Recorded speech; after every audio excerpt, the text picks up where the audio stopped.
الله ځان سپارلې فاجمعوا امرکم وشرکاکم تاسو ټول را جمع شئ او څومره چې تاسو مددګاران دي ټول را جمع شئ ثم لا يكن امركم عليكم غمة بیا چې جرګه کوي نو دن نمځه بار کینه زبا تولارم زه چانه شرمېږم نه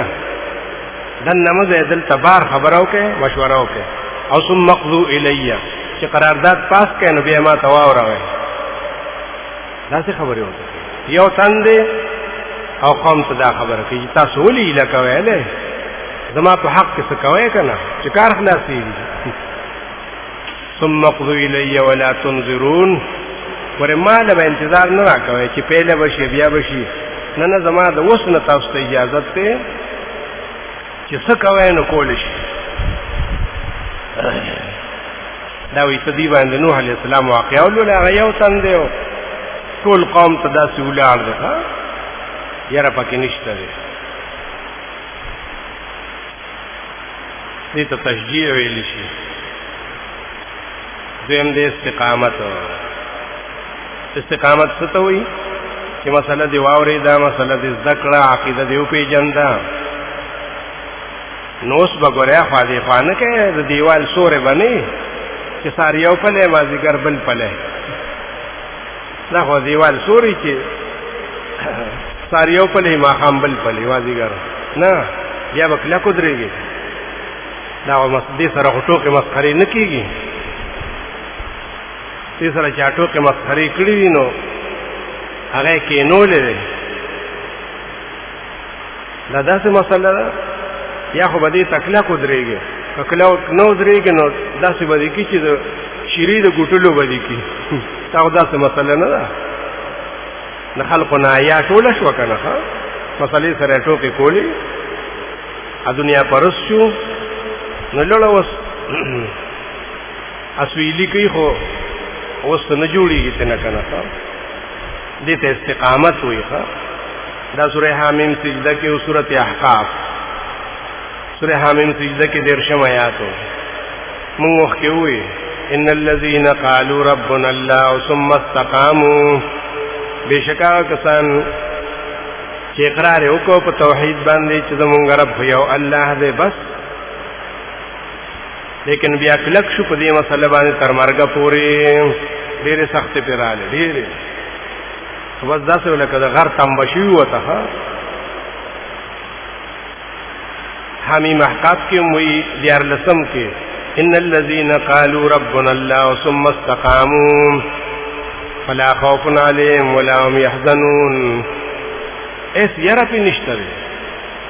ولې اولیاء دې ته وی کنه دی اولیاء هم په جن سورۃ کهف کې براشي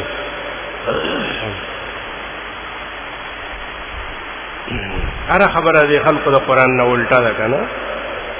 ولې ته وی چې استقامت اختیار کړي لوی ولایت په دنیا کې څه ده استقامت په دین باندې کله کې دل په دین باندې هغه استقامت خنن داسې عنقاده چاړو چې تدارول هم نه پیدا کیږي دغه چې اذان ته حق پرسو موحدین ویو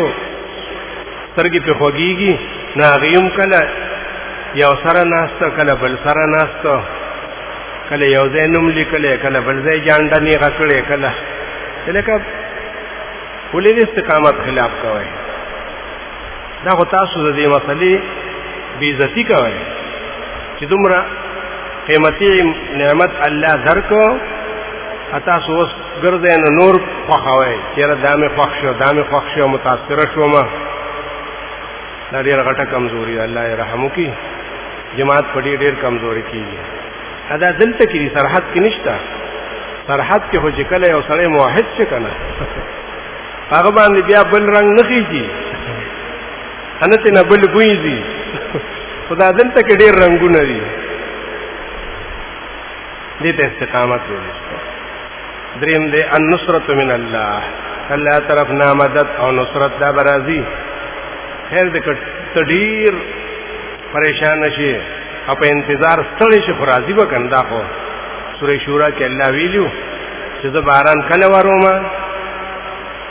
چې د خلقو طبقات شي چې بس کارو نشو وهو الذي ينزل الغيث من بعد ما قنطوا الله غزاد چې باران وري خو بس دا چې خلق نو امید شوي ښه وينشر رحمته وهو الولي الحميد. دا مثال واسه قرآن نصرت مثال سورہ صف کی دا آیات چې مونږ وې 14 آیات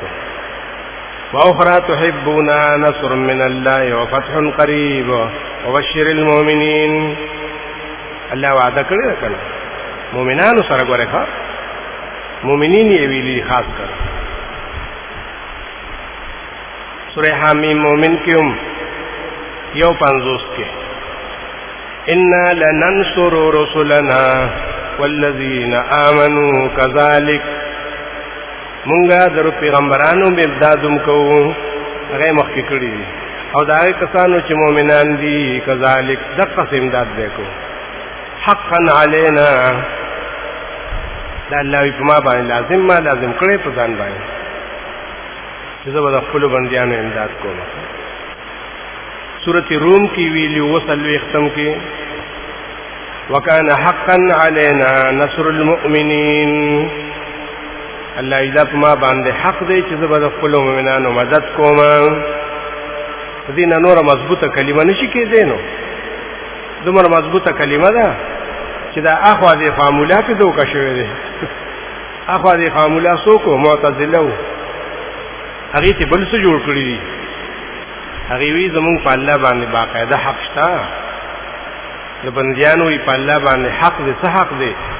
چې دی له خیر ګوري او شر نه د دې مصلحت بلټي دا فساد نه به بچ کی. دا وایي لکه چا ویلو په خدای دې چا حق شته وی دی ویل نه دي چې وکانه حقا علینا نصر المؤمنین. دا وایي حق لازمه نه دی دې ته حق تفضلی ویل شي نیمګړی مولای کنه حق لازمه واجبه په الله نه دې ته حق تفضلی ویل شي. دا خو هغه خپل فضل نه ویلی چې بس ما په ځان لازم کړی حقا علینا ویلی ستا په حق کې نه دی ویلی چې ستا په ما حق دی از بس تا خیر لټوم هغه دوکه شوی دی په دې کې. زمونږ مدرسو والا په کې د هغې نه زیات دوکه شو ځکه چې هدایه کې راځي په آخري جز کې باب الکراهیت کې چې ویکره بحق فلان. دا سوال مکروه دی تحریمی چې یو سړی وي چې د فلانی په حق زما دا کار وکړي د فلانی په حق زما دا کار وکړي کاره په هدایه کې راځي چې ویکره بحق فلان. نو استادان خو دې سره متفق نه دي کنه. استادانو عقیده خدا ده چې نه خیر دی په حق او په حرمت باندې سوال جایز دی.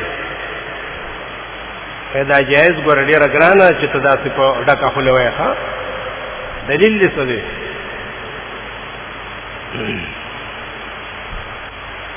دا ولي یکرهو ویلي صاحب د هدایه ګور هغې څه وایي یره چې طالبان له دغه وخت کې هغه ذهن بدل کړي او خراب کړي نو به بیا وروسته څنګه ښه شي. طالبان ته وایي چې نه دا خو ویکرهو یې ځکه ویلی دی چې معتزله به وایي چې زمونږ په الله باندې حق شته نو صاحب د هدایه په هغې باندې رد کوي نو ځکه وایي چې ویکرهو بحق فلان. یا خدای ټول دا اصول دي که فقه ده؟ تا خو تا د اصولو خبره په فقه کې راوسته. د معتزله د خوارجو د روافضو بحث چې کېږي په علم کلام کې کېږي هغه د اصولو مسله ده چې هغې څه وایي مونږ نه څه وایو. نو په فقه کې د دې څه مطلب شي چې معتزله پکې یاده دا ګوره طالبانو ذهن بدلي دی وی په هغې رد کړی دی نو ځکه یې ویلي چې ویکرهو بحق فلانین چې د معتزله هغه حق مونږ نه منو هغه مکروه دی او دا خپل حق مني عجیبه خلق دی. طالبانو چې ځان راغلي چې زمونږ اصلاح به وشي مونږ به سبق زده کړو دي ورته د ځانه کیسې قطارې جوړې کړي. النصرة من الله څلورم د معیت خاصه د الله مددګاری د الله مرګرتیا خاص هغه د مؤمنانو سره ده. دا دو سورتونو کې د آخر کې راغلی سورت نحل په آخر کې یو سل تشتم سورت نحل کې هر سورت کې آخر کې الله رب العزت امور بیانې ډېر قیمتي را جمع کوي. دا راځي موږ باندې نشاندهي کوو. هر صورت په آخر کې کله پیغمبر ته خصوصي اوامر چې دا کوا دا کوا دا کوا. لکه دا سورۃ نحل کې شروع کړي ادع الی سبیل ربک بالحکمت وجادلهم ابي ویلي واصبر وما صبرك الا بالله ولا تحزن عليهم ولا تك في ضيق مما يمكرون ان الله مع الذين اتقوا والذين هم محسنون. الله خود متقیان مرګره دي. متقیان څوک دي؟ محسنین نه دي موحدین دا دي کنه. والذین هم محسنون معیت خاصه. بل سورۃ عنکبوت په اخر کې راغلی یو کم او یا کې والذین جاهدوا فینا لنهدینهم سبلنا وان الله لمع المحسنین. الله یوسف چې زما په لار کې کوشش کوي همت کوي مهنت کوي زبو ته لارې خیمه د کامیابی لنهدینهم سبلنا. دا وګوره یو تنی والله ولا دومره همت ورکړي چې ټول دنیا رڼا کړي. دا سره الله امداد کوي کنه. وان الله لمع المحسنین او یقینا چې الله مرګره د مؤمنانو د موحدینو محسنین ځکه یادې چې ګوره یو ګلابي مؤمنان دي چې موږ کلمه ویلې ده اکور مسلم شتا لوټوم شتا دا خو واجب مسلمان مؤمن هغه چې موحدی کنه.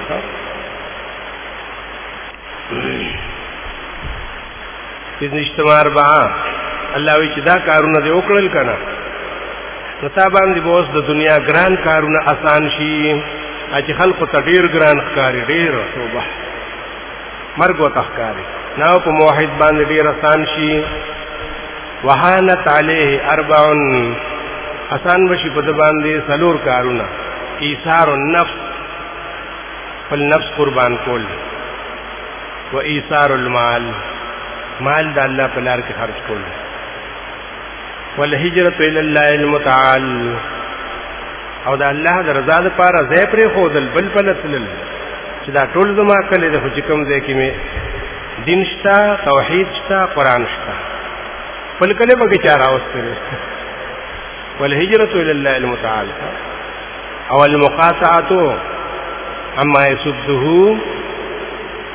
قطع تعلقات بقاعده هغه چانا چې تامن کوي د الله د دین په الحال والمآل تامن کوي د الله د دین کوستم ویو کنه ته یریږي چې را دی او ماته ګور یو ځل لا سچي نو بس تختی به هغه ځای نه دا سلور کارونه په تا باندې ډیر آسان شي. ایثار النفس د نفس قربانی و ایثار المال او د مال وقت خرج والهجرت او المقاطعه دا خلقو نه بایکاټ کول.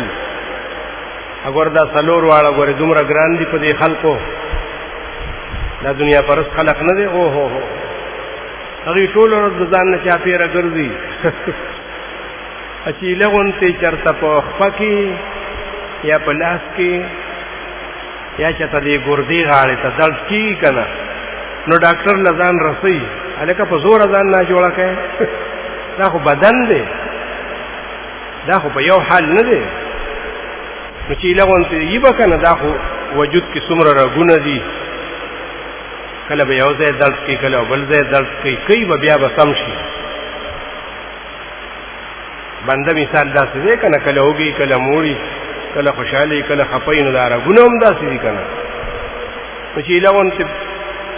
سپوږ نو ډاکټر لزان رسې په زور ځان بیمار مکوا دا د دې د نفس سره دومره محبت ته وې څنګه چې چرتا بلا بلا ته جوړ شي او مال خرج کولو هو مال خو هغه دومره یریږي چې د ګاډو مالک به یو دی افسوس کی پورې بنختی او کلندر سره به په کرای باندې جګړای یا خدای مال کله خرج کول شي مالدار دا حال نه دنیا پرست دی ته وي هجرت هغه چرته کول شي زین شي پرې خو د خلکو نه بایکاټ کول شي نه غیزان له پزورا خلکو سره لین دین جوړي پدې نه دي چې دا سړی مسلمان دی که هندو دی که شیعه دی که څه بلا دی خو بس چې مال وسره ډیری کنه دې به ترخ کې ناشتي دې نشي کوله دا ډېر ګران کار دی نو الله وی تا باندې ودا کار آسان شي ایثار النفس سورہ حشر کې نهم آیت کې الله د مهاجرین او د انصار ذکر کوي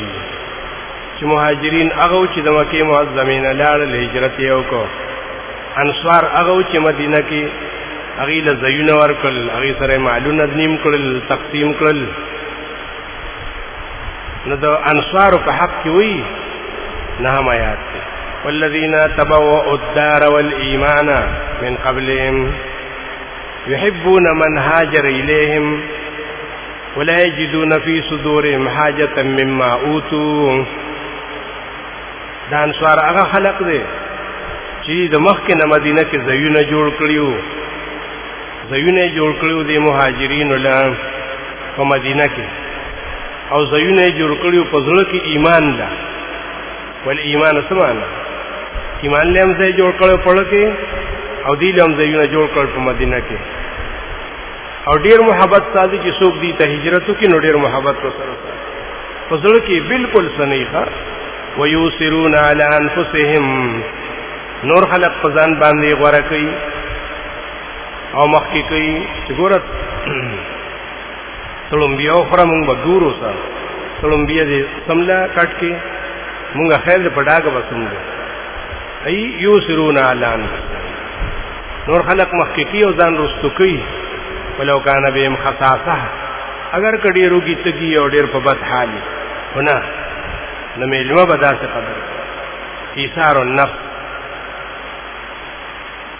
دغه په سورته بقره کې هم 200 آیت ومن الناس من يشري نفسه ابتغاء مرضات الله بعض خلق شته دي چې هغه خپل ځان وقف کړي د الله د رضا لپاره نفسه ابتغاء مرضات الله خپل ځان وقف کړي د الله د رضا لپاره دغه حضرت بلال به راخکو مشرکین او کافرانو په ګټو کې ابصرو غرمو په دې کانو کې به راخکو هغه به وی احد خپل سبق به زاوتاو احد به وی چا به تمینه تونه کول چې بلال دا ځان دی ولې دومره سخته ته نیولې هغه به زما وجود قیمتي نه ده کنه دې چې قیمتي وي نو ما به سخته ته نه نیوخه خو زما دا وجود بالکل قیمتي نه ده دا کلمه قیمتي ده چې لا اله الا الله زه به وجود څه کومه وینو لري روما نفسه ابتغاء مرضات الله سورۃ النساء کې هم سلو راویا کې راغلیو چې جهاد څوک کول شي د الله په لار کې هغه څوک چې د خپل نفس نه دانګلی کړي 74 کې وایي سورۃ النساء کې فليقاتل فی سبیل الله الذين يشرون الحیات الدنیا للآخرة جنگ دې کوي د الله په لار کې خو هغه کسان چې دا دنیا قربان کړی دا په آخرت باندې هغه به دا دنیا نه حسابي ایثار النفس دویم دی ایثار المال مال خرج کول دا ګوره دو سورتونو کې یو شانته الفاظ راغلي سورۃ البقره کې هم یو سل و او یا 177 غو مشهور آیات د تهذیب الاخلاق ویلیو چې مؤمنان سوق دي وآت المال على حبه ذوي القربى واليتامى والمساكين وابن السبيل والسائلين وفي الرقاب مال ورکی کنا علی حبه محبت یو سرشته ده د مال سره، ولیکن د الله په مقابله کې دا محبت کم ده. الله سره محبت زیات نو ځکه ورکی کنا. بل سورۃ دهر کې ویلو اتم آیات کې اړې رستو یو کم درشمه کې راځي اتم آیات کې وَيُطْعِمُونَ الطَّعَامَ عَلَى حُبِّهِ مِسْكِينًا وَيَتِيمًا وَأَسِيرًا. طعام ورکی خرج کوي د الله په لار کې سره دینه چې محبت یو سره شته دی یا الله سره محبت ته نو ځکه مسکینانو یتیمانانو ته او قیدیانو ته چې کوم محتاج خلق الله وی اراده څومره مضبوطه ده. ولی وی زړه کې دا وی چې انما نطعمکم لوجه الله، دا وی خاص د الله د رضا لپاره. زموږ په تاسو باندې احسان نشته، تاسو کوم احسان نشي زموږ رزق او مخوړو. انما نطعمکم لوجه الله لا نريد منكم جزاء ولا شکورا. زموږ په زړه کې بالکل دانشتره چې تاسو به زمونږ قدر کوئ او تاسو به زمونږ شاباسي کوئ، نه، دا سره وکړئ. ایثار المال، مال ورکول د الله په لار. دریم دی الهجرت الی الله، یو ځای کې دین نشي چلولې مسله او خپل ځان نشي حفاظت کولې نو بل ځای ته لور شي، دې ته هجرت وایي. دې لپاره مثال قرآن کې وګوره، سورۃ عنکبوت کې 28 آیاتو ابراهیم علیہ السلام خبره وکړه، نو یو لوط علیہ السلام ور سره مرګري شنو په دې دومره خلقو کې. انن موحد د دې وجه نه مسله پری دی و یره څوک مانی نه، نو بالکل څوک نه مانی. اسی وی در مسال له خټې کول دي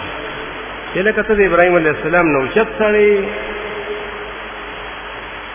تا به داغه نه ډیره قرباني کړې ده چې هغه سره صرف خپل ورواره مرګري شو لوط علیہ السلام، انور بس ټول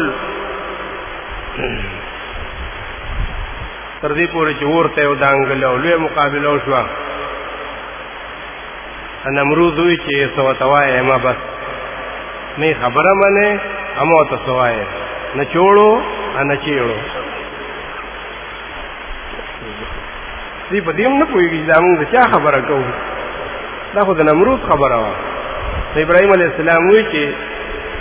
ان چوړو ان چیړو نو بیا په بابل کې څه کومه، نو لوړ هجرت یو کو فلسطین ته لاړ. شوګشتم د سورۃ عنکبوت کې ویلي وقال انی مهاجر الی ربی انه هو العزیز الحکیم. انی مهاجر الی ربی اشکال له آیات کې مجسمه تو کشوی یو ګور د الله زې شتکنه. ابراهیم علیہ السلام نو وی چې الی ربی دا الی په دې دلیل چې یو ځای شته کنه، د الی ربی دا معنا ده الی امر ربی الی حکم ربی. زه خو هغه ځای ته ځم چې کوم ځای ته الله ما ته امر کړی دی، دا مطلب دا الله امر پسې ځم، دا الله حکم پسې ځم. الی ربی دا نه چې دا هغه ځای ته ځم، دا هغه دارالخلافه ته ځم، دا هغه دارالخلافه ده. دویم سورۃ الصافات کی هم دقه خبره وه، یو کم سل کې 99 کې وقال انی ذاهب الی ربی سیهدین، وقال انی ذاهب الی ربی سیهدین. و ابراهیم علیہ السلام چې زه خپلون کې خپل رب ته ما ته ولار خې د کامیابې، بس ماله توفیق راکې اسباب براکې هلته هم داسې ویلي الى حيث امرني ربي. مفسرین دا تقدیرات دي. سلورم دی المقاطعة عما يسده في الحال والمآل، ځان به بچ کې دا چانه چې تا منې کوي مشکلات ته جوړي چې مسله بنه کوي،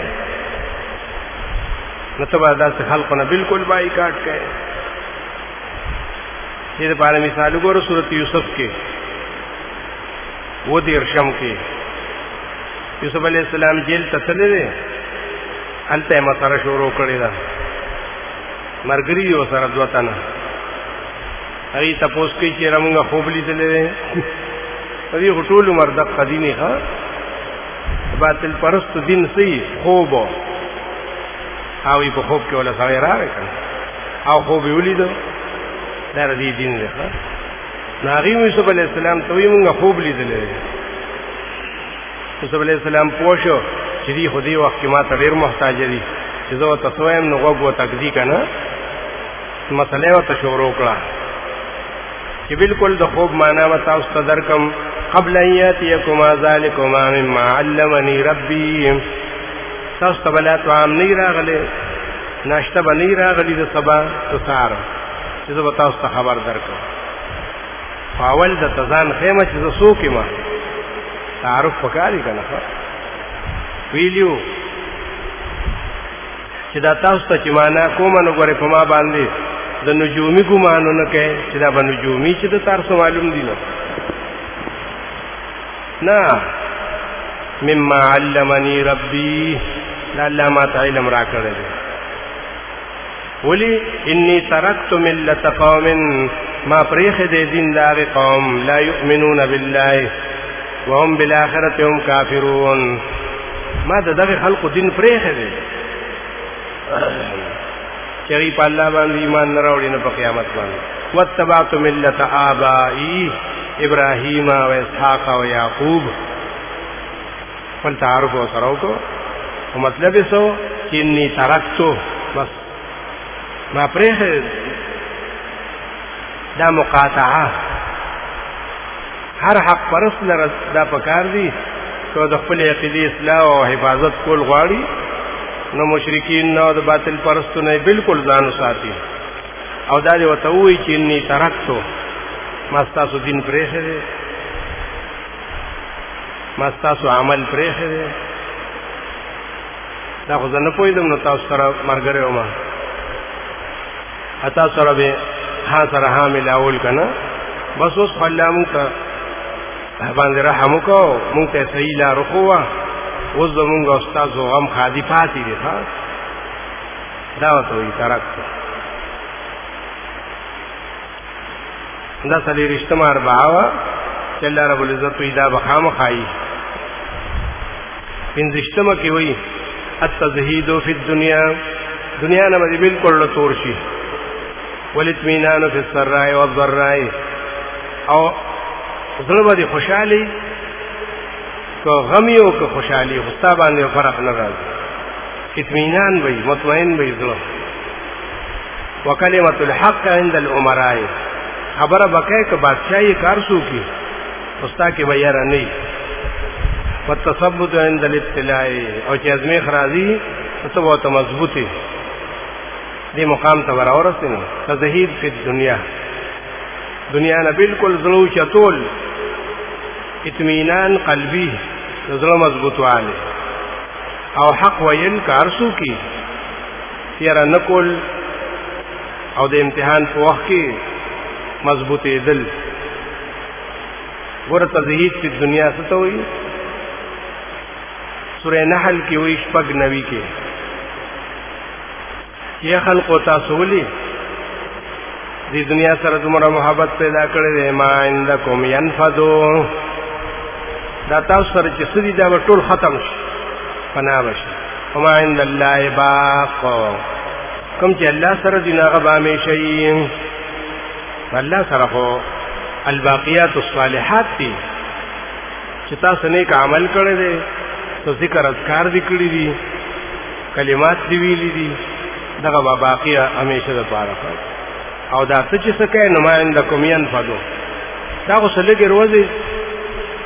ژوند دی، بیا چې سترګې دې پټې شي نو دا بل ته پاتې شي. دا خو د وفا شی نه دی. تزهید فی الدنیا ورکوي. سورت آل عمران کې ویلي یو سل 33 کې د مؤمنانو صفت یې کو چې مؤمنان څوک دي. الذين ينفقون في السراء والضراء والكاظمين الغيظ والعافين عن الناس. هغه خلق دی چې الله په دین کې مال خرج کوي که خوشاله یې که خپه یې، دا نه وي ښه هغه خپله وظیفه نه قضا کوي،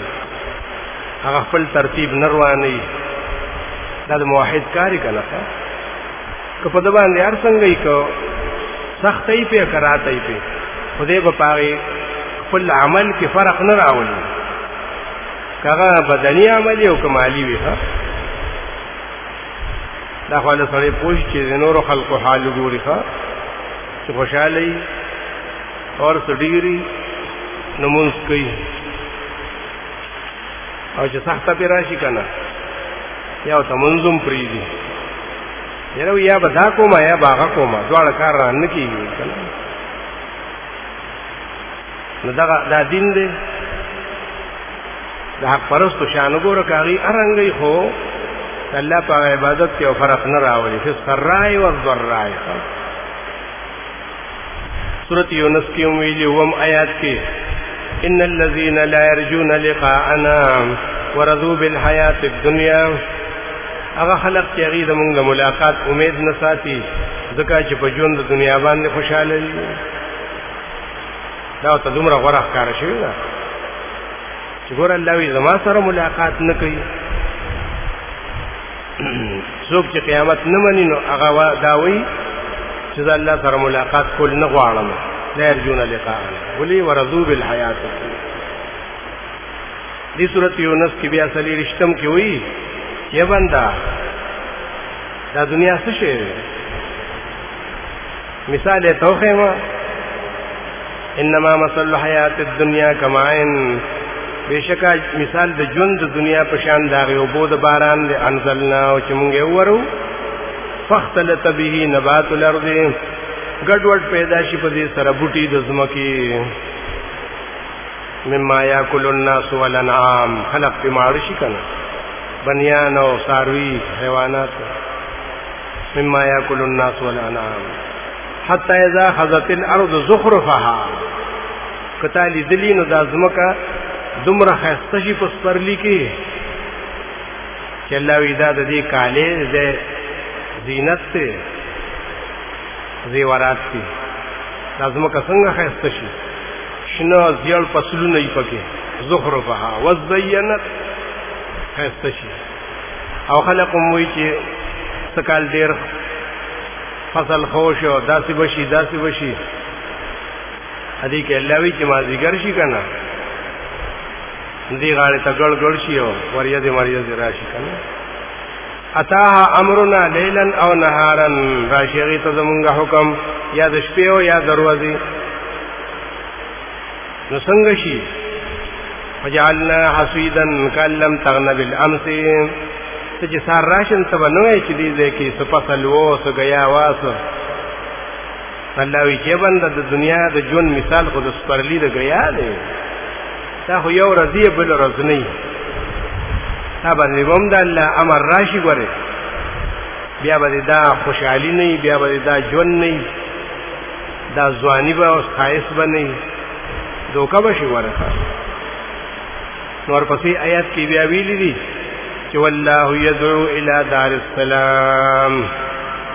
الله تاسو هغې کور ته راولي او راغواړي چې هغې کې امن دی، هغې کې باد باران نشته، جم جپړ پکې نشته، غم مصیبت تکلیف موت پکې نشته، دارالسلام ته نه راځئ، دنیا کې خوشحاله یې، دا خو دارالهموم دی، دارالهموم د غمونو دی، د غمونو کور دی، او الله تاسو راغواړي دارالسلام ته چې هغه جنت دی که نه، دې ته تزهید فی الدنیا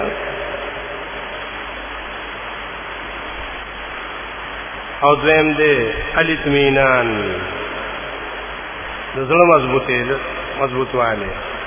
دا سورۃ البقره کې آیات 177 کې چې هغه صفتونه بیانول حق پرستون دی پکې ویلیو که نه والصابرین فی الباساء والضراء وحین البأس، دی صبرناک دی په تاوانونو کې، په مرضونو کې او په وخت د جنگ کې، کار سي دا صابرین دي کنه سرای او ضرای مطمئن دي کنه. او دا آیت د سورۃ ال عمران هم د دې لپاره مثال ينفقون فی السراء والضراء دا هغه چا کار دي چې مطمئن وي. دی مطمئن نفس تب قیامت کی आवाज کی کنه چې اخر د سورۃ فجر کې راغلیو یا ایتها النفس المطمئنه هغه نفس چې ته مضبوط وي په ایمان ارجعي الى ربک زخفل رب سره لاړ شه ملاقات وکړه راضیه مرضیه بیا بچری خپه نشي لاړ خپکان ختم شو خپکان بوسنی راضیه مرضیه فادخلی فی عبادی وادخلی جنتی زمو منانو سره یو ځای شي او ټول جنت ته ځای په ډله ډله دا د مطمئن نفس کار دی کنه. دریم کلمت الحق عند الامراء حق مسئله بکې اگر کو د زمانه بادشاہ ناسوی ویا رب نه کوي. دا سورۃ البقره کې د ابراهیم علیه السلام حالو 258 کلمت الحق عند الامراء. ألم تر إلى الذي حاج إبراهيم في ربه أن آتاه الله الملك الله يستخيال لدغه بادشاہ تا ټولي دنیا نمروز حاج إبراهيم في ربه ابراهيم عليه السلام سره جګړه کوله پر خپل کې. ابراهيم عليه السلام ورته سوې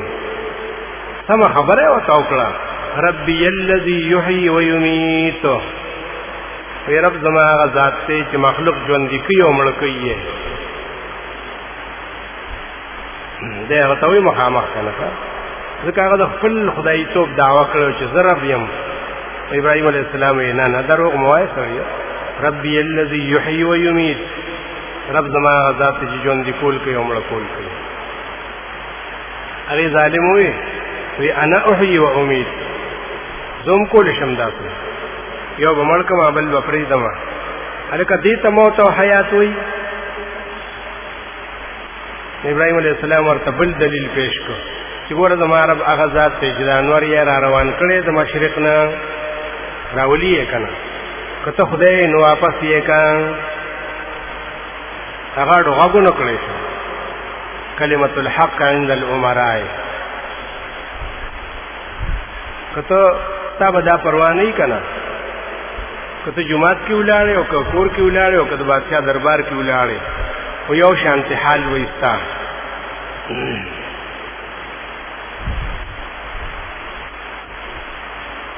او دا حالت موږ د حضرت شیخ لیدلو چې دا د ملک مولان و چاپیره ناستو هغه به سر ټوپۍ لرې کړې وه ډډه به یې والې وه هغه باړو دا وینه چې دا مولان دی که څه دي خاندل به ورپورې چې وی لکه حدیث دې کوم ځای ویلي شیخ الحدیث دی به دې بیا خبرې نه شوې کولی. دا اطمینان قلبي چې الله رب العزت چاله ورکړي که نه سوات کې ورته منطقیان را جمع شوي وو نو هغې طالبانو بوله خپل استادان له چوکۍ ورکولې چې تپوس ته وکړې که نه تپوس ته وکړې که نه. ما یو پکې و ګل جعفری نوم یې دا نوم یې یاره چې مولای د هغه نوم به ګل جعفری وي اب اوس هم ژوندی هغه به ډېر سخت بد ګڼل په منچریانو چې مجبوره شو طالبان نه تپوس یې وکړه د شیخ نه یاره تاسو وایئ چې دا واجب الوجود الله ته نوم اخیستل دا ګناه دی دا ولې تاسو داسې وایئ. حضرت شیخ ورته ویې اسما د الله توقیفي دي که غیر توقیفي دي نو غلی شه نو اب توقیفي بغیر توقیفي نه پوهېدو او تش منطق ویلی و که نه بل یو صدر و هغه را پاڅېده وی توقیفي دي. حضرت شیخ ورته وی واجب الوجود پکې شته هغه بیا غږ نه کوم بیا بل را پاسې ویجی په دې باندې اجماع شوې ده وی د چا اجماع شوې د سوات مولانو اجماع خود مجتهدین معتبری نو بس بیا کار خراب دا داغي تپوسونو دا داغي مناظره نو بس داغه به دا حالو چې کله علماء په میانس کې بناستو دا به سم چړي ښکارېدو ادمره مطمئن چې تاسو یې د خپل کور ناشته کنه الاطمینان فی السراء والضراء او څلورم دې التثبت والآداب الله وی چې کله مسله بیانې نو مضبوط قومیو بے ادبی به هم نه کوي خیال وساتي د الله د دین او د الله د کتابو او چې کوم اصول په هغه باندې بچلېږي سورۃ البقره کې وی 250 کې د توالوت مرګریو کنه هغه په واقعیا کې وګوره 250 کې وی ولما برزوا لجالوت وجنوده قالوا ربنا کله چې مخامخ شو جالوت او دا لخر ته نو ډیر مضبوطو او ادب داوخه چې ربنا افرغ علينا صبرا وثبت اقدامنا وانصرنا على القوم الكافرين دا آداب دي بس خو چې دعا وکړه کنه فهزموهم الاحکار دا سکه جالوتو چې لارې ته نه خطا کړه ای ته بیا لار نو معلومه چې په کومه باندې وځو تاسو ګډ وډ کړل فهزموهم باذن الله دې کلمه کې دومره برکت کې نو خدا وتا تخریص وکړو تم جهاد لږ یوم چې لور شنلتا علي ته आवाज کوي یا علي یا چاریار دا مختلف आवाजونه یې کنه الله تبارک و आवाज نه هو اس مخلوق ته आवाज نه سو علي ته आवाज کې سو لویزوان ته आवाज کې سو غوثانو ته او سخیانو ته आवाज کې سخی سے در دې आवाज نه جهاد شو نو غنیمت شو هیڅ نشو اصل شل کاله جهاد وشخر جهاد خو په یو سات کې کیږي ولا جهادي کنه دا سورۃ ال عمران کې هم یو وصل وختم کې وکأی من نبی قاتل معه ربیون کثیر الله وی ډیر د پیغمبران دا سیو چې جنگ کړو د دې په مرګرتیا کې وګپوګا ډیرو حق پرستو ربیون رب والا خلقی کنه دنیا کې ربیون کثیر ډیرو خلقو څنګه فما وهنوا لما اصابهم في سبيل الله نسستی کړي واغی د الله په لار کې وما ضعفوا اني د بدن کمزوري وا وما استكانوا نه دشمن ته ملامت شویو داسې تثبت ول الله ور کړو کنه ربيون كثير دې ته تثبت عند الابتلاء ویل شي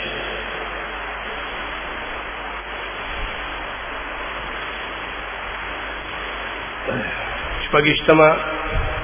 اربع کې وی فیفوز باربعین بس کامیاب شي په څلورو خبرو چې دې حد تر ورسېږي نو فیفوز باربعین کامیاب شي په څلورو خبرو یدعا عظیما فی ملکوت السماء اسمان کې د ملائک دعا غواړي ويدخل جنة المأوى وينال الدرجة العليا وينظر كفاحا الى الله دا څلور مرتبه دي په دې سره بنده کامیاب شینو یدعا عظیما قرآن ته کې ول دعاګانې غوښتې شي سورہ حمیم مومن وم آیاتو د مومن شان یې بیانوي کې الذين يحملون العرش ومن حوله يسبحون بحمد ربهم ويؤمنون به ويستغفرون للذين آمنوا هغه ملائک چې په عرش کې دي چاپېره دي یا دلان دي هغه د الله تسبیح وایي هغه مؤمنان دي يؤمنون به د ایمان په وجه باندې د مؤمنانو سره خبره شریکه وکنه ها ځکه ول دعا غواړي چې دی مؤمنان دي او غیر مؤمنان دي په ایمان کې یو بل سره شریک دي ويستغفرون للذین آمنوا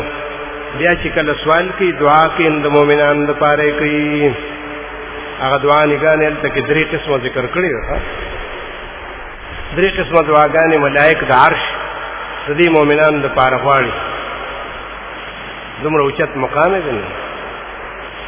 دغسې سورت شورا کې هم 15 آیات دی چې عظمت یې بیان کو ویلیو چې والملائکة یسبحون بحمد ربهم ويستغفرون لمن فی الارض ملائک د الله تسبیح وایي په اسمانونو کې نو چې کله اخر شي زمکی والو د پاره ګور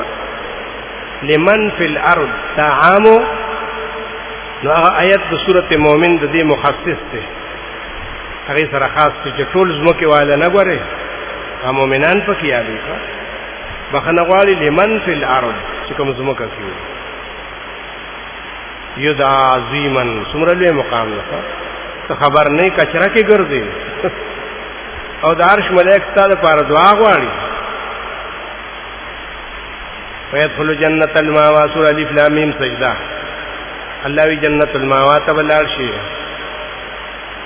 الف لام میم سجدہ وګورن لسم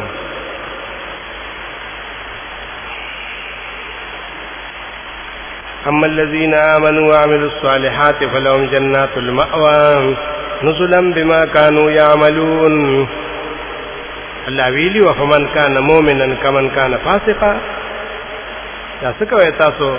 فرق نه کوي د مؤمنانو د فاسقانو یو شی دی چې مؤمنان یو عمل کړي نیک داوی د پر جنت الماوا ده د مل مسیادا او هم الذين فسقوا فمأواهم النار د جدا بیان کړی کنه وینال الدرجه العليا اوچته درجه به حاصل شي سورۃ طه کې وګوره 75 یا ومن يأته مؤمنا قد عمل الصالحات فاولئك لهم الدرجات العلى هغه څوک چې راشي قیامت کې مؤمن چې عمل یې کړی صالح دې لپاره مرتبه دي ډېر اوچته لهم الدرجات العلى دې لپاره مرتبه دي ډېر اوچته جنات عدن تجري من تحت الانهار خالدين فيها وذلك جزاء من تزكى يعني الشرك مفسرين ويقول وينظر الى الله كفاحا ورده والله تمخامخ ګوري داخري مقام وينظر الى الله كفاحا مخامخ بالله ته داشته سورۃ القیامه کې راغلي کنه دې رښتما آیات وجوه يومئذ ناظرة الى ربها ناظرة ډیر مخونه په دغه رد باندې با تر تازه ډیر ناشنا ولی ځکه خپل رب ته به کتلی وي دي چې واپس کورونو ته راځي کنه نو مخونه به پټي کور والا بوتوي داسې چلې ځان دې ناوي جوړه کړې ول دیو په دې رسنا کې چې الله ته کتلی دي نو په مخ کې نور راغلی دی نو دیو سوي چې دا نور را نبی اعلی نور شي نو مخ به پټي دومره به دتا رڼا حاصل شوی دا به الله ته کتلی کنه وجوه یومئذ ناظره الى ربها ناظره واجتمار بعد آخری ويدخل في 40 داخل بشي فصلور جماعتنو کے في زمرة النبيين والصديقين والشهداء والصالحين وحسن أولئك رفيقا ذلك الفضل من الله وكفى بالله عليما بسم الله الرحمن الرحيم کم اصول چې ذکر شو اربعیات دا اصول حضرت شیخ د پنځپیر رحمه الله تعالی زمونږ دویم شیخ د پینډیو شیخ القرآن غلام الله خان رحمه الله تعالی دا اوس مختصر غونډې اصول دومره مفصل نو خو د قرآن د فهم لپاره ترجمه کې او آیاتونو کې بیا وروسته بعضې مشکلات په هغې سره حل کېږي. د هغه هم څه اصول شته. هغه یو قاعده ده د تقدیم تاخیر چې قرآن کې اکثر راځي او آیت کې بیا په فهم کې مشکلات دي. تقدیم تاخیر یو آیت کې بعضې جمله مخکې بعضې وروستو د هغې د زده کړې لپاره د مفسرین نه اخذ کړی دی. د تقدیم تاخیر قاعده د خاصو تابعینو نه نقل شوی دی، لکه ابو عبیده او فرا او کسائی. د دې دریو اکثر آیاتونو کې جواب په دې طریقه چې دې کې تقدیم تاخیر دی، هغې سره آیات آسان شي. لکه سورۃ طه کې آخري 110 آیات دی، هغې کې به دې ترتیب کې اشکال دی. 110 کې وایي ولولا کلمة سبقت من ربك لكان لزاما وأجل مسمى. کچره نوې هغه فیصله چې مخکې شوې د ربستانه چې عذاب به قیامت کې ورکوم،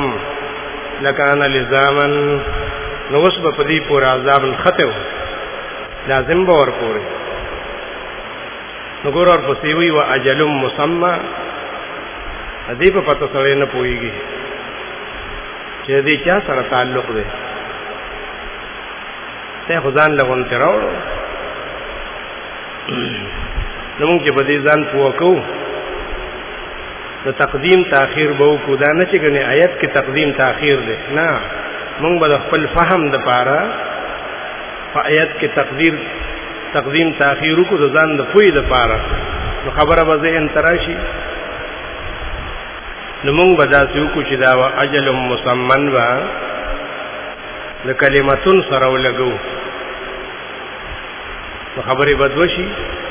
چې ولولا کلمتون سبقت من ربک و اجل مسمن. که چېرې دا دوه خبرې نه وې، یو دا چې الله ویلي چې قیامت کې به عذاب ورکوم، او بل دا چې نیټه مقرر کړې ده، نو که دا دوه خبرې نه وې نو لکان لزامن، عذاب به په دې پورې نښتی و. خبره سمه شوه که نه؟ خو ګورې د دې به دا مطلب نه وي چې آیات کې داسې تقدیم تاخیر دی. نه، آیات په خپل ځای صحیح دی، خو مونږ پرې نه پوهېدو، نو مونږ د خپلې پوهې دپاره داسې وکړل چې خبره هم ذهن ته راشي. نور آیت به په خپل حال باندې وي، خو مونږ د خپل فهم دپاره داسې کوو چې دا داسې ولکه دا اجل مسمن چې د کلمتون سره و، نو بیا معنا بلکل صحیح وه، اسانه وه، فهم ته راتله. د دې نه مخکې سورت مریم نو د هغې 43 آیات کې بشارت د مؤمنانو کې ویلي تلک الجنة التي نورث من عبادنا من كان تقيا. الله ویلو دا جنتنا مونږ ورکو من عبادنا من كان تقيا. دې جمله کې کوم دا څوک چې دا من تقيا مخکې کو، من عبادنا رستو کو، نو اسانه وشي ډېره. نورثو من كان تقيا من عبادنا، ورکوې خو هغه چاله چې موحد وي، ځان د شرک نه بچ کړي زمونږ په بندیانو کې، نو ډېره اسانه شوه. تقدیم تاخیر پکې مونږه وکړو په دې معنا سره چې فهم ته اسانه شي. بعضې آیاتونو کې به بالکل د معنا صحت ناراضي چې سو پورې تا دا تقدیم تاخير په ذهن کې نه راوسته معنا به نه صحیح کیږي. لکه سورۃ المؤمنون اتلسمه چې دا هغه و دیرشم کې الله پاک مشرکان رد کوي چې هغه قیامت نه مانو وی بیا ژوندون نشتا بس خدا ژوند دی بیا موت دی او قصه خلاص شو. وګوره دې آیات کې داغي داسې قول نقل کوي وقالوا ان هي الا حياتنا الدنيا نموت ونحيا. وایدا کافران چې نه دې مگر ژوند د دنیا دی مړ کیږو نو بیا به ژوند کیږو نو بیا ژوند خو هغه نه مانی. نموت ونحيا دا خو مونږ وایو چې مونږ بمرو بیا به ژوند کیږو هغه خو بیا ژوند نه مانی. دا هغه څنګه دا قول چې نموت ونحيا نه دې کې تقدیم تاخير دی کنه. اصل کې دا څه چې نحيا و نموت هغه وی بس مونږ ژوند شو بیا به مړ شو ابا بیا دروازه بند شو په دې طریقه وکیږي. نو دا ور یو جواب د نور جوابونه هم ډیر دی بیا په خپل ځای برازي چې نموت و نحيا دا مطلب دی چې د عام خلق عادت بیانېږي چې څوک مړي څوک ژوند کیږي څوک مړي څوک ژوند کیږي بس دې دنیا کې قصه ده معاملہ روانه ده څوک زی څوک راضي نو بیا په کې اشکال نشته او په دغه یو معنا سره اشکال دی بیا په تقدیم تاخير سره صحیح کیږي.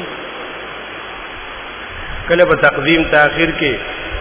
ډېر لوی حکمت دی الله رب العزت دا سورۃ المؤمنون او سورۃ المؤمن حمیم علی رښتما کې راځي هغه کې تشتم آیات کې ګوره رجل مؤمن ذکر کوي الله چې موسی علیہ السلام د فرعون دربار کې اعلان وکړ نو یو سړی راغی مرګره شو هغه ته نه خبره واغسته موسی علیہ السلام ته وی صبر وکړه زه تقریر کوم موحد بیا چې ټینګې دی شي الله رب العزت وی وقال الرجل مؤمن من آل فرعون يكتم ایمانه دا یکتم ایمانه د رجل مؤمن صفت ته ها دې ته نو ولې دومره لري راغی صفت خپل موصوف سره نږدې کنا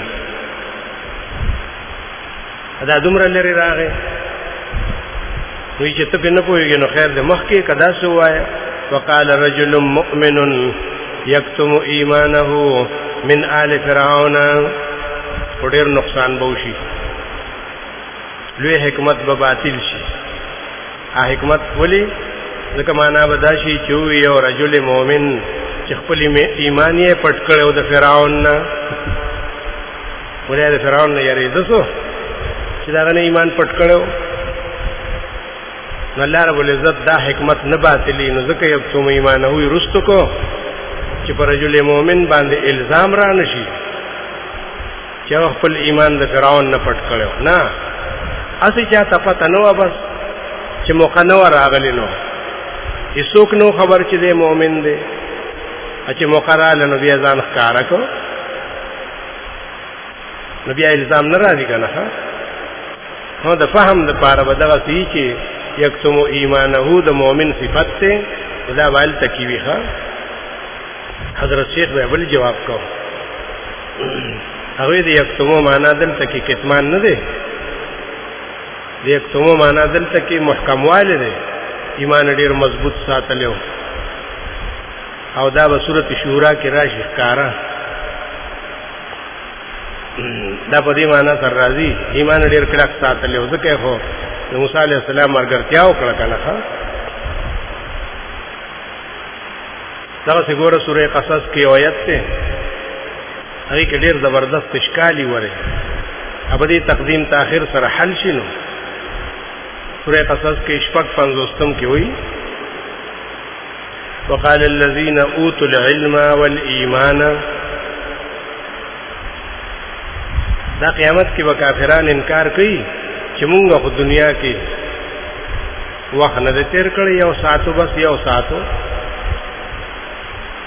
نو علماء نه مؤمنان به توي چې تاسو په دنیا کې تر قیامت پورې وخت تیر کړی دی دا دغه جواب دی وقال الذين اوتوا العلم والايمان لقد لبثتم في كتاب الله الى يوم البعث ابو علماء او مؤمنان چې تاسو وخت تیر کړی د الله په کتاب کې دې څه معنا ده هغه هو وخت تیر کړو په دنیا کې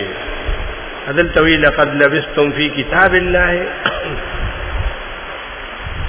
دیو جناب ابو عبیدہ دا علماوی چې دې کې لږ تقدیم تاخير دی کته وی چې زما ذهن تراشم دا سوکا چې دا فی کتاب الله مخکې کا وقال الذين اوتوا العلم والايمان في كتاب الله بو یو کسان چې علم او ایمان ورکړي شو د الله د کتاب نه ثبوتوي لقد لبثتم الى يوم البعث تاسو تر قیامت پورې دنیا کې وخت تیر کړو بس د خپل فهم د پاره داسې کا نور آیات په خپل ځای دی اسنه چې ته وخت کې خود خپل فهم د پاره بداسې کینو خبره وزین تراشی چې خدا علم او ایمان دی له الله په کتاب کې ورکړی شوی دا غي سره لګي او لقد لبستم د يوم البعث سره لګي ها خبره حل شي په دې طریقې ورته هوت په واقعیا کې راځي سورته نمل کې اتشتم آیات ته سليمان عليه السلام ولا خط ورکو ودا اوسه او بلقیس ته وغورځوا نبي وتسوي ثم تولى عنهم فانظر ماذا يرجعون بیا واپس راځه د دینه نو ګورا چې دې څه جواب کوي چې واپس راشي نو څنګه وګوري امتوي ثم تولى عنهم چې خاطر ورځي نو بیا زر راځه او بیا وتوي فانظر ماذا يرجعون ته بیا سوچ کوي چې دې څه جواب وګوره وتا دیو جن علماوی چې داسې کنه خپل فهم د پاره چې فانظر ماذا يرجعون ثم تولى عنهم یو سات انتظار وکړه چې دې څه خبرې کوي نو بیا ما ته واپس راشه خبره حل شو خبره اسانه ده خو چې دې ته سوچو کې ښه دې کې بد الله حکمت چې ثم تولى عنهم یې مخکې کو فانظر ماذا يرجعون یې رستو کو کې دې چې دا حکمت چې سليمان عليه السلام یې ګورې ایثار نشي زه تو کانی تو کما چې دا نه وچوي چې تراشي دا خلک تاکید د پردا سی وای کنه ها ځکه ثم تولى عنهم یې مخکې چې ګورې په دې سات برازي ها ډیره غټه خبره وکړه ها ور سورته مریم کې 15 ختم کې ابراهيم عليه السلام خپل پلار ته وی په آخري نصیحت کې چې یا ابتی انی اخاف ان یمسک عذاب من الرحمن فتكون للشیطان ولیا اے پلار ازیریګم چې تا ته عذاب د رحمان بادشاہ ورسی نو ته د شیطان دوست شي چې عذاب وته ورسی خو به مرشي نو بیا وسنګ شیطان دوست شي زين تنراځي خبره کنه نو کسایی وی دی کې تقدیم تاخير څه مطلب انی اخاف ان تكون للشیطان ولیا فیمسک عذاب من الرحمن زیریګم چې تبشه د شیطان دوست شنو د خدای عذاب به در باندې راشي سبب یې خدای د شیطان دوستی ده کنه او سبب مخ کی ویدا په تقدیم تاخير باندې بناو د فهم د پاره ودا سيو کې نو خبره و ذهن تراشي دا څه بهتر مثال لاغې د پاره سورۃ یوسف کې و یوسف علی السلام واقعا و صلی رښتما آیات چې د عزیز مصر په کور کې پاتې کېدو دا عزیز مصر هغه کور والا نه و هغه وته لاس واچو قرآن ویلی ولقد همت به وهم بها لولا ان رأى برهان ربه هغه قص کړو د یوسف علی السلام دراګیرولو او دسه چل کړو وهم بها دوم قص کړو داغي نه دا لولا الرا برهان ربي وسرد کنا خیر دې کستا ذهن تنرازی نو دا مخ کې کا لولا الرا برهان ربه هم بها کدو د خپل رب حجت او دلیل نوې لیدل نو دبوم قص کړو خدای په دې باندې بچ شو چې د الله رحمت یې ولیدو د الله حجت یې ولیدو زمانہ په لحاظ سره لولا الرا برهان ربه مخکې برهان ربي ولیدنو هم بیا نو بچ نورې معنی مشتغل تکي بیا مفسرین کوي وهم بها الفرار منها معنا دا غیر انیو د تیخت قصد کو دغه آیات سوره قصص کې مولسم کې لسم آیات د سوره قصص کې ویلو چې موسی علیہ السلام د مور نه جدا شو د فرعون کور ته لاړو هغه باندې دومره غم راغی چې چغه به والی و چې ګوره زما دی والله ما ول فضل باندې ربط راوستو ان کادت لتبدی به نزدیوا چې اعلان کړي وي لولا ربطنا على قلبها دا مخکشي نو بس اسانه بشي لولا ربطنا على قلبها کادت لتبدی به کوم ول زړه نوې ګټه کړي مضبوط کړي نو دې بچي غوالي وا چې غوونه والا ولي الله یې مو ول زړه مضبوط کړو دا د مثال په تور تقدیم تاخير دی ته وایي دویمه قاعده بیان کړو د اندماج چې قران کې اندماج راځي اندماج څه ته وایي ډیر کلام زموږ په خیال کې پرې خو دی شي خبره شروع شي چې عقل سوي نو دا وایي چې دلته کې ډېرې خبرې په کار وي خو نشته قرآن خبره مختصر کړه دې ته اندماج وي هغه راونغښته که نه اندماج نغښتلو ته وایي ډېرې خبرې راونغښتې ځکه د قرآن مطلب د خپل مقصد سره یې قصې نه کوي نو مقصد بیانې نو ډېرې خبرې پکې راونغاړي ور سورت مریم کې 12 آیت ته زکریا علیہ السلام سوال کړو چې الله مال دې راکا په داسې وخت کې سوال کړو چې هغه وخت نو د سوال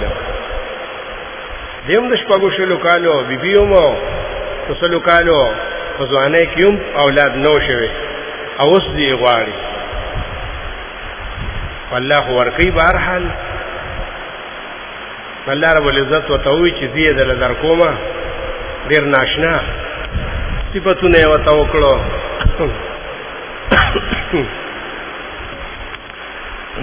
إنا نبشرك بغلام اسمه يحيى دا بينمي لم نجعل له من قبل سميا ددنا مخک ما داسې نه پیدا کړي ان داسې نوم د چاو هغه وی چې ربا څنګه و زمازي پیدا شي زما خزه شانډه ځوانه کې نه دي شي وقد بلغت من الكبر عتيا ازم انتها تر رسیدلم په عمر کې بډایم کنه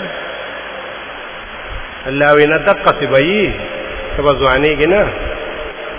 اولاد به پیدا کیږي دا ما تاسانه دا کوم ځای دنیا کې چې ما پیدا کړې فقط خلقتك ولم تكن من قبل ولم تكن شيئا هغه ما له علامه خو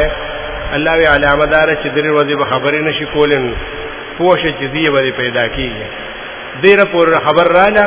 چې الله تکلم الناس ثلاث ليال سويا چې خلی بن شو نو فخرج على قومه من المحراب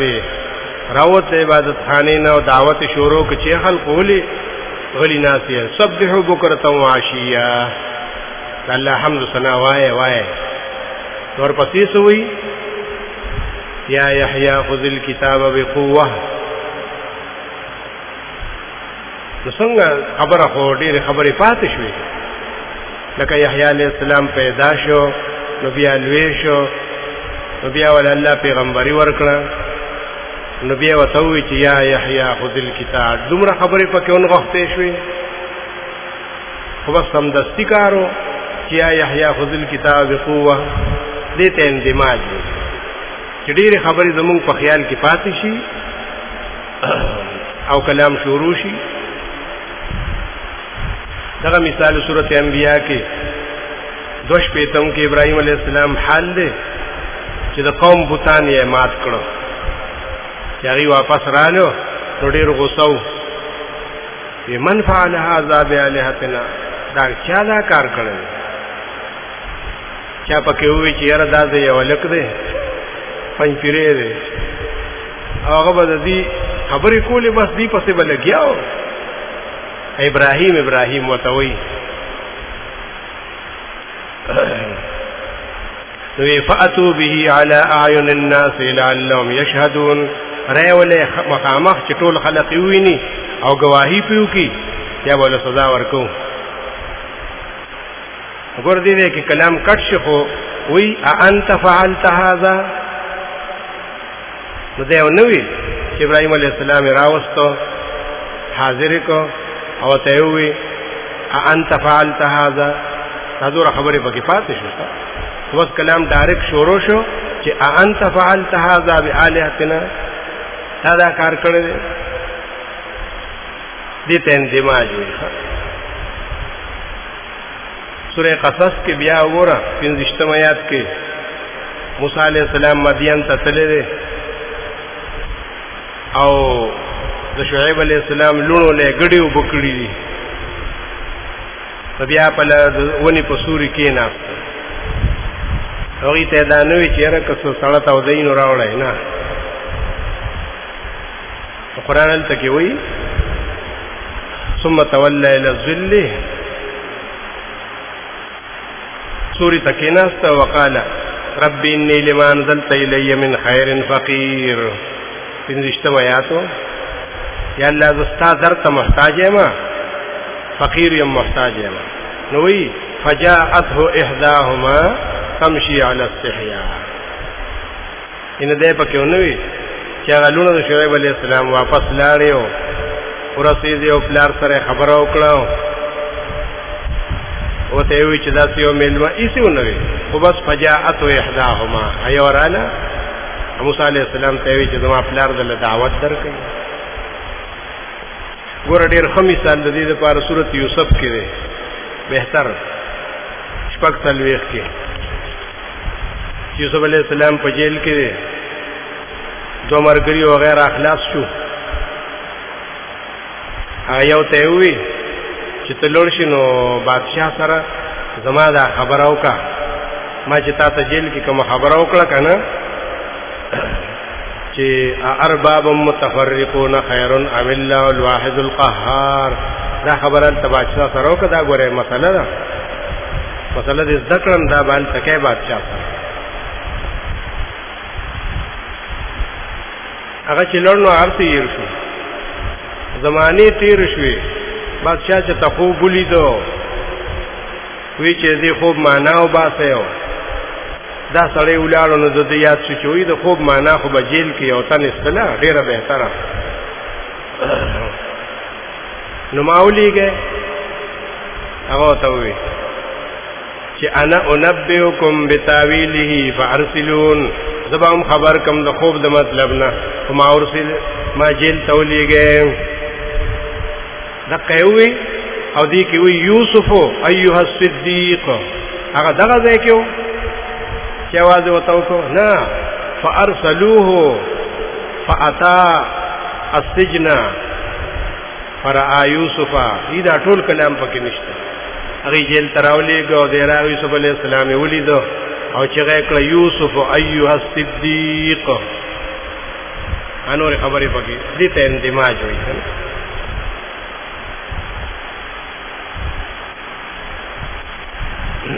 دی سورۃ یوسف کې 3 کې بیا وایي د یعقوب علیہ السلام زامن چرالو په دویم ځل باندې، نو پلار ته خبره کوي، ځکه هغه مشر ورته ویلي چې ځای ځای لاړ شي، زه خو نه ځم، خو پلار ته ووایه چې ستا زوی غلا وکړه په مصر کې، ان ابنک سرق، زوی دې غلا وکړه او هغه ګیر شه هلته کې. وما شهدنا الا بما علمنا، مونږ نور نه یو خبر، خو چې مونږ کاسه نو کاسه د هغه په بار کې راووته نو. وما كنا للغیب حافظین، مونږ د غیب نه یو خبر چې څه چل شوی. واسأل القرية التي كنا فيها، راشه د هغې مصر والو نه تپوس وکړه، والعیر التي اقبلنا فيها، هغه قافلې نه تپوس وکړه چې مونږ سره راغله. دا ورته هغه مشر ووایي په مصر کې چې ځای او دا خبرې پلار ته وکړې که نه. نور پسې څه وایي؟ قال بل سولت لكم انفسكم امرا، وی یعقوب علیہ السلام چې تاسو ته بیا خپل نفس ته کار ښایسته کړی دی. وګوره هغه ټوله خبره پکې پاتې شوه چې وروڼه راغلل او پلار ته یې داسې داسې ووایي او پلار ورته ووایي چې بل سولت لكم، اندماج وشو. نو دویمه قاعده خپل تفسیر کې حضرت شیخ دا بیان کړو چې قرآن کې اندماج دی. دریمه قاعده و استطراد. استطراد څه ته وایي؟ تکیه کلام. دا په هره ژبه کې ښه چې څوک خبره کوي نو یو نوم صحیح واخلي او بل ورپسې هسې واخلي د کلام د مضبوطولو دپاره که نه. دې ته تکیه کلام وایي. ښه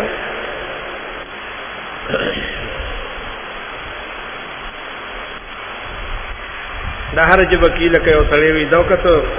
لوړ شه سبزي مبزي راوړه که نه، نو سبزي خو ده نو دا مبزي پکې څه شی دې ته استطراد وایي. ښه دا بله کلمه د دې بلې د خدمت دپاره راله، د عزت دپاره راله. ته غوښه مخه وایي راوړه وګوره نو دا قرآن کې راځي استطراد. سورې مریم کې وګورئ دریشتم کې حضرت مریم چې په غلبه حال کې راغلی ده او درد ذهن ورته راغلی دی، نو څه وایي؟ یا لیتنی مت قبل هذا وکنت نسیا منسیا، افسوس چې د دې نه مخکې مړه وې نو ښه به وې. چې وم زه نسین ییره، نو منسیه څه معنا ده؟ بس دا ورسره تکیه کلام راغی که نه استطرادن. پښتو کې هم دغسې معنا به کوو چې وې زه ییره تېره بس چاړو چا پېژنده. سورة البقره کې هم 101 کې 171 کې وایي چې مثال د پیغمبر چې کافرانو ته بیان کوي، ادي ورته ناست دي سرونه خوځوي، نو دې څنګه مثالي؟ کمثل الذي ينعق، دې مثال په شان د هغه سړي دی چې اواز کوي بما لا يسمعو، هغې څاروو ته هغې چارپاهو ته چې هغې خو نور څه نه اوري الا دعاء و نداء، نه خو یو شی دی. نو دا ندا ورسره استطرادن راله که نه، الا دعاء و نداء تکیه کلام راغی. دا نه چې دې به ځان له بله معنا ګوري چې دا بس دعا څه ته وي او ندا څه ته وي، یو شی دی. سورې بقره کې د نسخ مسله وګوره 106 کې وایي ما ننسخ من آیت او ننسها. څوک دا په دې حمل کوي ښه چې دې ځان له مطلب نشته. هغه چې مونږ بدل کو یو آیات یې پرېږدو، دا ننسها وي د ننسخ دپاره طبعا راغلی دی، استطرادن راغلی. سورت یونس کې د فرعون په هلاکت کې وایي چې کله موسی علیه السلام د بني اسرائیلو سره ووته 90 آیات کې د فرعونیان ورپسې شو، اجل غستی و فاتبعهم فرعون وجنوده بغیا وعدوا. فرعون او لښکر ورپسې ولګېده، ولې؟ بغیا وعدوا، بس ظلم او زیاتې دی وایي. نو ظلم هم ظلم ته وي، زیاتې هم ظلم ته وي، خو یو شی دی که نه، خاص الفاظ بدل دي. نو دې ته قرآن کې استطراد وایي. یو کلمه د بلې په تابعدارۍ او په ملګرتیا کې راشي، دا مطلب نه چې دې به جدا معنا ګورو که نه. څلورمه قاعده لف نشر ورته وایي. لف نشر قرآن کې کله دوه خبرې ذکر کی، ورپسې د هغې تفصیل شروع کی. اول اسې اجمال ذکر کړي اور پسې تفصیل شروع کړي. نو تفصیل داسې شروع کړي چې هغه ترتیب سره برابر دې تلف نشر وي مرتب. دا ګوره مثال له سورۃ ال عمران یو سل شپږم کې د جنتیانو او جهنميانو ذکر کړي. یوم تبیض وجوه وتسود وجوه، د قیامت ورځ داسې ده چې سپین بشي ډیر مخونه او تور بشي ډیر مخونه. دې ته لف وایي. ښه اجمالا خبره وکړه نو پته ونه لګېده چې سپین څوک دی تور څوک دی، حال پته ونه لګېده. نور پسې تفصیل شروع کړو. فاما الذين ابيضت وجوههم فاما الذين اسودت وجوههم واما الذين ابيضت وجوههم. اوس به ګورو چې دا نشر یې د لف په شانته دی که نه جدا جدا دی. نو ګوره که چېرې اما الذین ابیضت یې مخکې کړی نو دا مرتبي، او که اما الذین اسودت یې مخکې کړی دا به غیر مرتبي. هر څنګه چې خو تفصیل یې وکړو کله مرتبي کله غیر مرتبي. ښه خو دلته خو معلومیږي چې فاما الذین اسودت یې مخکې کړی. ښه دا لف نشر شخو غیر مرتب شو. او سورۃ هود کې چې راځي یو سل شپږ پنځم کې فمنهم شقی و سعید. خلق به قیامت کې دوه قسمه شي، بدبخت او نیکبخت. فاما الذین شقوا ففي النار تر اخره واما الذین سعدوا ففي الجنه. دا برابر راغی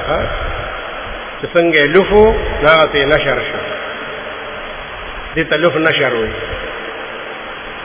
یا مونږ ویلي الف لام میم سجده کې اتلسم آیات افمن کان مؤمنا کمن کان فاسقا. الله وی هغه څوک چې مؤمن دی هغه په شان د فاسق او کافر دی. چې تاسو ټول یو شان کوئ یو شان نه دي. اما الذين آمنوا فلهم جنات المأوى نزلا بما كانوا واما الذين فسقوا فمأواهم النار. تفصیل یې وکړو. دا د قرآن یو قاعده ده. نو پنځمه قاعده دا بیان کړې وه چې ډېر آیاتونه په فرض باندې بنایي. ته به حیران شي چې دا څنګه کېدی شي دا څنګه کېدی شي. هغه په فرض باندې بنایي لکه خلق وي بالفرض وي لکه که داسې کار وشي که نه کېږي. خو نه وي فرض کو که داسې وشي نو دا فرض کو قرآن کې راځي که نه.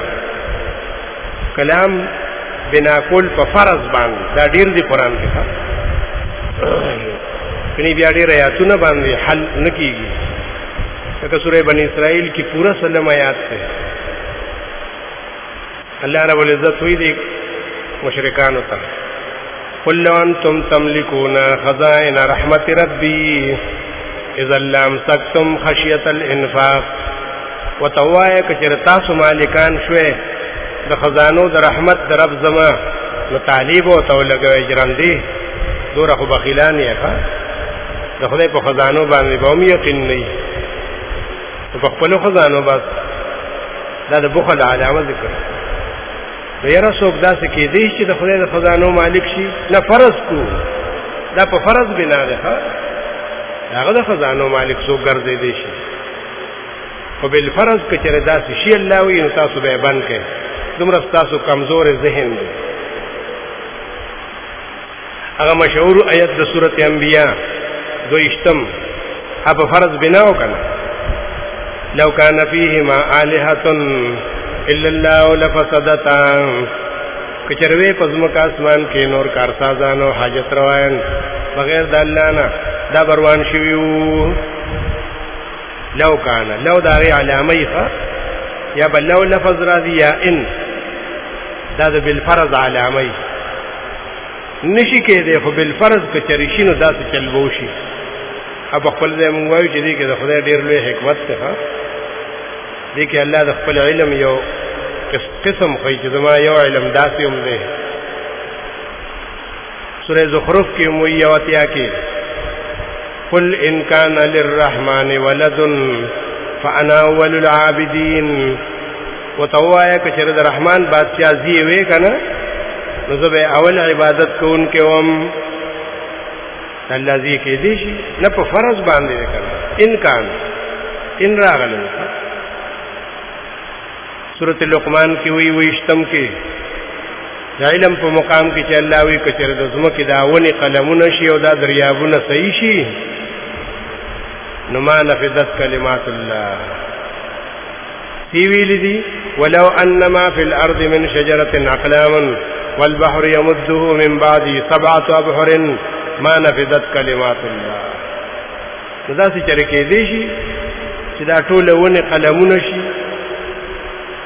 او دا دریابونه بنور کوم دی کې ځایږي هغه یو دومره دی چې ټول ازمکه راګیره کړی ده نو نه دا په فرض بنا دی بالفرض والتقدیر کدا شي سورۃ ال عمران کې د مشرک حال بیانې الله وی مشرک خیراتونه مکوا اصل خیرات دې سپوږه خیرات څه لکه تا خیرات قبليږي چې عقیده د شرک دا یو نبی د سورۃ ال عمران کې وی کن مې کې چې هغه کسان چې مړشي او په کفر کې مړشي فلن يقبل من احدهم ملء الارض ذهبا قبول بنکړي شي د دې د یو تنه سو چې دا ټول زمکه د سونې نه ډکه شي خو دا خو بچا په خوب کې هم نه لیدلی زمکه د سونې نه څنګه ډکېږي دا په فرض بنا ده کنه چې الله وی چې دا زمکه د سونې شي اجسه ګټه او خاورې ونی دا ټول نو فلن يقبل قبول بنکړي شي دا یو قاعده ده ځکه بعضې نابلده انسان ته خامخا په دې کې اشکال پیدا کېږي چې دا به څنګه کار وي چې الله رب العزت وایي داسې که نه دې ته ویلی شي قاعده د فرض او د تقدیر چې کله الله رب العزت کلام بنا کوي په فرض او تقدیر باندې شپږمه قاعده وا د حضرت شیخ تفسیر کې هم لیکلې ده هغې ته اعاده د بعد عهد ویلی شي کله الله یو خبره په یو ځای کې دوه ځله ذکر کړي اعاده یو کې بیا ذکر کړي ولې ځکه څه فاصله پکې راغلي وایي څه نه چې خبره د نه یې راشي خبره یې نه کوي دې ته اعاده د بعد عهد وایي څه وخت پکې تیر شوي نو الله بیا واپس کړي دې مثالو سوره بقره کې 113 کې چې کله الله آدم علیه السلام را کوزاو نو ته وی چې کوس شه قلنا هبتوا بعضكم لبعض عدو وی مون کوس شه بعض تاسو بعض له دشمنان دي ولکم فی الارض مستقر ومتاع الى حين فتلقى آدم من ربه كلمات فتاب عليه انه هو التواب الرحيم نو بیا سوی قلنا هبتوا بیا وی ډېر خلک په دې دوکه کېږي نو وي د وچې اشکال جوړ کړي ویره چې یو ځل ورته الله وایي چې کوس شي نو دی بیا څه کول دغه ځای چې نه راکوزېدو او بیا ورته الله وایي چې کوس شي دی ورته بیا نه دی ویلي دی خو خبره بیا واپس کړه خو دویمه فایده یې ورسره بیانوله نو ځکه یې واپس کړه هلته یې نه ویلي دی خو مونږ ته قرآن کې وویل هلته الله یو ځل ویلي چې کوس شي بس دی خو مونږ ته ووایي چې د دې کوزېدو سره دوه خبرې شوې وي یو دنیوي او بل اخروي دنیوي خبره دا وه چې بعضکم لبعض عدو تاسو ژوند به دنیا کې د دشمنۍ او اخروي خبره دا وه چې فإما یأتینکم مني هدی فمن تبع هدای زما طرف نه به کتاب درځي چا چې د هغې تابعداري وکړه نو هغه به دا خو پکې فاصله تیره شوه نو الله بیا ووایي که نه چې قلنا اهبطوا ګوره اول صورت چې نازل شوی و که نه سورې علق هغې کې الله خبره دوه ځله نه ده کړې اول وایي اقرأ باسم ربک الذي خلق خلق الانسان من علق بیا وایي اقرأ دا ولې فاصله پکې تیره شوه نو الله وایي څه نه چې ستاسو نه هېر شوي ګورئ ځکه انسان هېر ډېر دي که نه نو اعاده یې وکړه د بعد د عهد د وجې نه د زمانې تېرېدو وخت پکې تېر شو نو الله بیا وایي چې اقرأ ورې دا ير نه کوي او هغوی داسې ير کړی دی چې خدای خبر چې تر قیامته پورې ورته یاد شي ښه هغوی د اقرا نه مدرسه جوړه کړې ده ځکه الله دا ویلي تا ته چې د اقرا نه مدرسه جوړه کړه نو 500 روپۍ داخله اخله او 300 فیس بنده څه کوي دا خلق د علم نه محرومه کوي کو چې توبه وباسي چې زه به چېرې بیا سبق نه وایم مدرسې ته به نه ځم یا خدای توبه حافظ مې خپله پرېږده خو چې دننه پکې څه کېږي علم دې مرتبې ته ورسېده نو ښه چې د اقرا نه مدرسه جوړه کړه تش د دنیا محبت ته الله ویلي اقرأ وربک الاکرم بیا مې ته ځکه ووایي چې په دې کې د عزت ته ګورئ که قرآن دې ونه وي نو بې عزته به شي ګورئ اقرأ وربک الاکرم په دې کې د عزت ته ښه دې ته ویلی شي اعاده ګوره سورت آل عمران کې آیاتو ډېر واضحه 188 هغې کې د بدعتیانو حال بیانو ته به قرآن بس 400 کې نازل شوی دی توبه دا ټول غټ خېټې راوستي په مخه باندې بدعتیان خلق ګوره هلته یې ویلي لا تحسبن الذين يفرحون بما اتوا ګمان مکوه ته په هغه کسانو چې خوشحاله دي په هغه خپلو بدعاتو باندې چې ویې کړل ګوره په هغې خوشحاله دي او شاګردانې مصیبتونه کوي چې یاره سابق صاحب د دین ډېر خدمت کړی خدای دې وله درجات عالیه ورکړي ده د دین ډېر خدمت کړی هغې صفتونه کوي که نه ادیم خوشحاله بما اتو ویحبون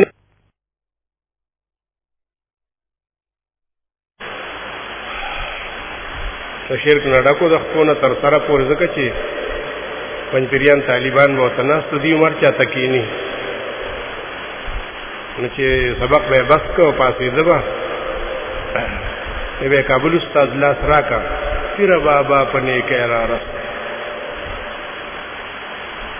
دا به لکه دی ته اوروله چې دی پې خفه شي دومره سخت مشرک و که نه او چې د هغه به چا لږ غوندې صفت شروع کو ګوره هغه به ځان سره وي خدای دې خوشحاله خدای دې خوشحاله چلته به هغه د سټیټ سیکرټري به صفت شروع کو چې اوس به تاسو ته علامه راشي ده به ورته دعاګانې کولې بس د قرآن خبره وکړه نه چې یحبون ان یحمدو د دې دا ډېر ارمان دی چې زمونږ د صفتونه وشي بما لم یفعلو او څه یې کړي نه دي تاسو کړی دي چې ستا صفت دې وکړی شي تاسو دین کم خدمت کړی دی دې چې وایي چې موږ په دین خفه کېږو نو دې خپلې ګېډې ته اشاره کوي دغې ته دین وایي ښه وایي ګورې دین خرابېږي دین کمزورې کېږي فساد پیدا شوی دی که نه نو یو ځل الله وایي لا تحسبن نو ګوره ورپسې بیا وایي فلا تحسبنهم بمفازة من العذاب ګمان مه کوه ته چې دوی به د عذاب نه بچ شي نشي بچ کېدی صورت یوسف چې شروع کېږي که نه یوسف علیه السلام د خپل خوب حال وایي پلار ته نو څه وایي 4 آیات یا ابتې انی رأیت 11 کوکبا والشمس والقمر ما لیدلی دي 11 ستوري او نور سپوږمۍ لی ساجدین ما ته سجدې کړي نو رأیتهم یې دویم ځل ونه وي یو ځل وي انی رأیت 11 کوکبا والشمس والقمر نو بیا وي رأیتهم لی ساجدین ولې اعاده یې وکړه د بعد عهد لږه فاصله پکې تېره شوه نو الله بیا ذکر کړه نور حکمتونه هم پکې وو چې لکه هغه به ویلي چې څنګه دې لیدلي دا خو ډېر خلق په خوب کې نور سپوږمۍ ویني نه نه داسې مې لیدلي دي چې لی ساجدین ما ته سجده کوله وما قاعده وا ادخال الهی مشهور شعر یو 2 مثال ذکر کوو بس کو ادخال الہی ستوي چې کلام شروعي د چا واقعیا شروعي یا د یو پیغمبر یا د یو حق پرستو هغه کې الله خپل خبره مینس کراب داغه کلام کټ کی خپل خبره پکې وکي دې ته ادخال الهي وي هغه کې ډېر حکمتونه خپل ځای برازي آسان مثال داغه د پر سورۃ لقمان کې چې حضرت لقمان خپل ذی ته لګیا دي نصیحت وته کوي نوئی سوار لسم آیاتو یا بنی لا تشرک باللہ ان الشرک لظلم عظیم اے بچی اللہ سر شرک مکوا شرک دیر لوی ظلم دے تقریر اشتا دے سر اخیرہ پوری یا بنی لیکن گورا دغزے کی ور سر سرالو ووصينا الانسان بوالديه دا الله کلام دی حضرت لقمان کلام کټ شو چورګه صبر وکړه خپل خبره کومه ووصينا الانسان بوالديه ولي حضرت شیخ بوي دې کې دا حکمتو